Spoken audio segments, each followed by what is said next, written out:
Suatu hari, seorang anak laki-laki miskin sedang menjual barang dari pintu ke pintu untuk membiayai sekolahnya. Mengetahui ia hanya mempunyai 1 sen yang tersisa dan dia lapar, dia memutuskan untuk meminta makan di rumah berikutnya. Namun dia kehilangan keberaniannya ketika seorang wanita cantik membuka pintu.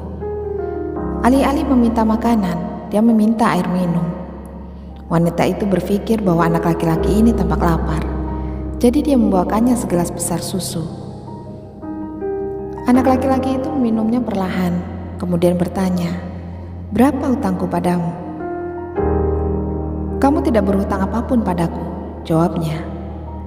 "Ibu mengajari kami untuk tidak pernah menerima bayaran atas suatu kebaikan," katanya.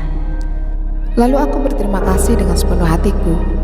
Ketika Jimmy meninggalkan rumah itu, dia tidak hanya merasa lebih kuat secara fisik, tetapi imannya kepada Tuhan juga lebih kuat. Bertahun-tahun kemudian, wanita muda itu sakit kritis. Para dokter sempat bingung.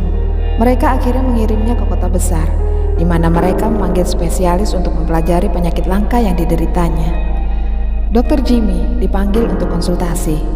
Ketika dia mendengar nama kota wanita itu berasal, cahaya aneh memenuhi matanya. Dia segera bangun dan pergi ke aula rumah sakit. Dia ke kamarnya dengan mengenakan baju dokternya. Dia masuk untuk melihat. Dia langsung mengenalinya. Jadi dia kembali ke ruang konsultasi. Dia bertekad untuk melakukan yang terbaik untuk menyelamatkan nyawa wanita itu. Sejak hari itu, dia memberikan perhatian khusus pada kasus ini. Setelah perjuangan panjang, pertempuran dimenangkan.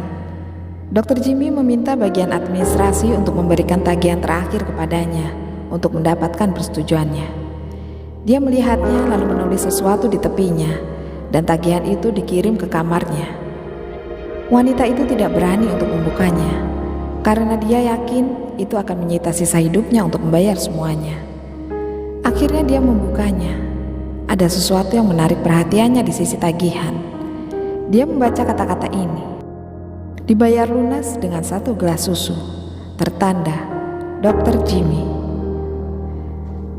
Air mata kebahagiaan membanjiri matanya saat hatinya yang bahagia berdoa, "Terima kasih Tuhan, cintamu telah menyebar luas melalui hati dan tangan manusia." Anda lihat dalam hidup Anda, ini adalah hukum karma.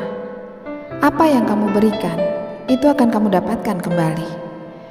Mungkin tidak segera, tetapi mungkin bertahun-tahun kemudian. Ketika kamu berharap karma sekecil apapun akan datang dan menolongmu, maka pastikan selalu perlakukan manusia dengan bermartabat dan penuh kasih sayang. Karena suatu saat, karma itu akan kembali padamu. Inilah hukum karma. Ini adalah kisah motivasi. Terima kasih telah menonton, semoga bermanfaat.